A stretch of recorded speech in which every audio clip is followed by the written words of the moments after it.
Le ministre de l'Éducation nationale et de la formation professionnelle, Moustapha Mohamed Mahmoud, a lancé ce jeudi au cours d'un atelier le plan d'action de l'éducation pour la période 2017-2019. Plusieurs membres du gouvernement ont pris part à cette rencontre au sommet, à commencer par le docteur Nabil Mohamed Ahmed, en charge de l'enseignement supérieur et de la recherche, mais aussi ses collègues en charge du budget, de l'économie et enfin de la secrétaire d'État aux affaires sociales.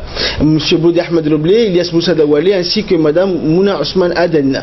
Des représentants des agences onusiennes, dont notamment Janabou Maondé, représentante de l'UNICEF, mais aussi les représentants du HCR, de l'USAID et de l'UNESCO, qui ont également participé à cette rencontre aux côtés des cadres et des responsables du MENFOP.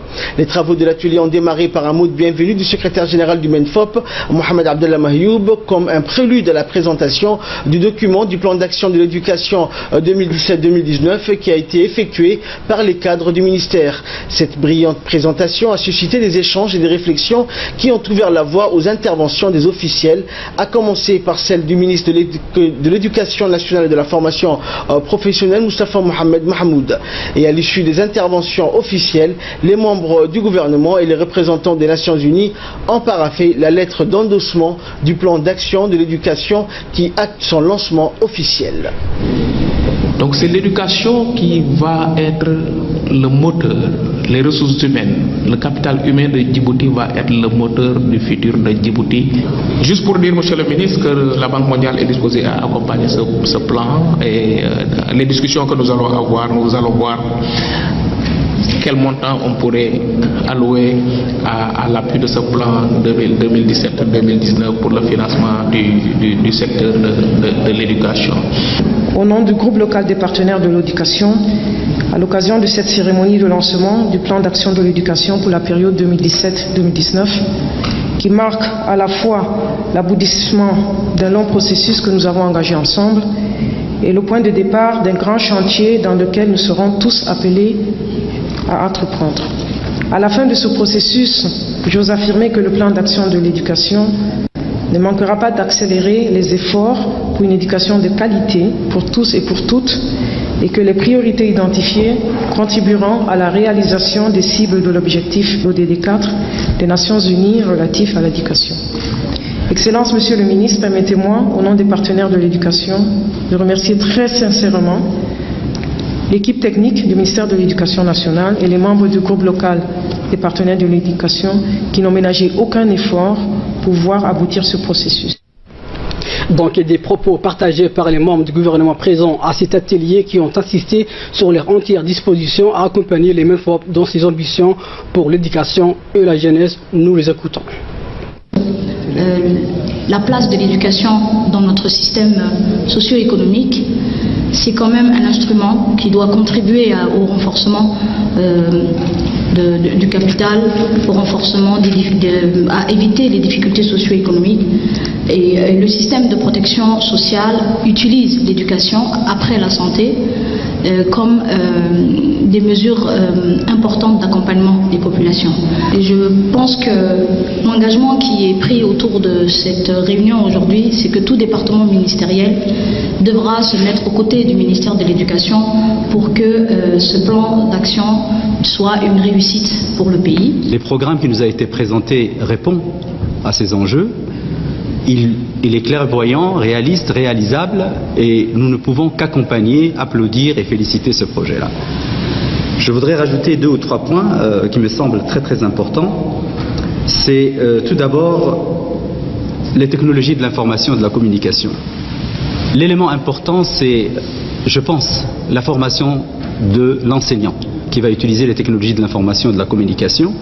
Et dans ce projet, je pense qu'il faut que ça ressorte parce que l'enseignant, et je pense que vous y avez déjà pensé, mais c'est juste pour animer un peu la discussion, l'enseignant devient un animateur. Et ce n'est plus un enseignant comme les modes d'enseignement dans le passé. Étant animateur, il faut un certain nombre de formations et d'apprentissages pour que les étudiants ne se dissipent pas. Comme vous le savez, la question de l'éducation est transversale et intéresse tous les départements ministériels car elle concerne nos enfants, les enfants de Djibouti qui seront nos futurs décideurs, et je ne puis que me réjouir pour cette question, nous ayons un panel de si haut niveau. Mesdames et Messieurs, aujourd'hui, le thème de notre réunion est le développement de l'éducation. Souvent, on parle des ressources d'un pays et on oublie bien souvent que la principale ressource est le capital humain. Et Djibouti investit dans son capital humain à travers le ministère de l'Éducation nationale. Je voudrais simplement préciser ici que 3/4 des dépenses du plan d'action sont pris en charge par le budget du gouvernement.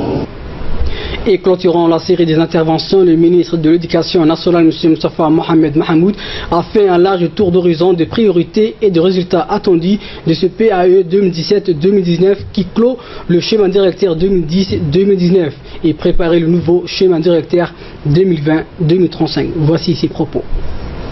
2 décennies après les États généraux de l'éducation qui ont refondé le système éducatif djiboutien, la cérémonie du lancement du PAE, le 3e du genre, marque donc la fin du schéma directeur de l'éducation pour la période 2010-2019. En effet, le plan d'action de l'éducation poursuit d'une part l'achèvement du schéma directeur 2010-2019 et prépare d'autre part le nouveau schéma directeur 2020-2035. Mesdames et Messieurs, l'élaboration du présent PAE, qui a vu la participation effective de nos partenaires au développement, des bénéficiaires, de la société civile dès le début, a par ailleurs entièrement pris en compte les recommandations issues du colloque national organisé en décembre dernier.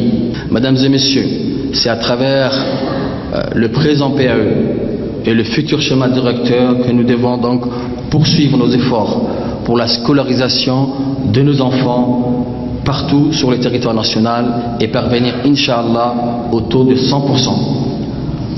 Nous devons continuer à supprimer le double flux et réduire davantage les effectifs dans les classes.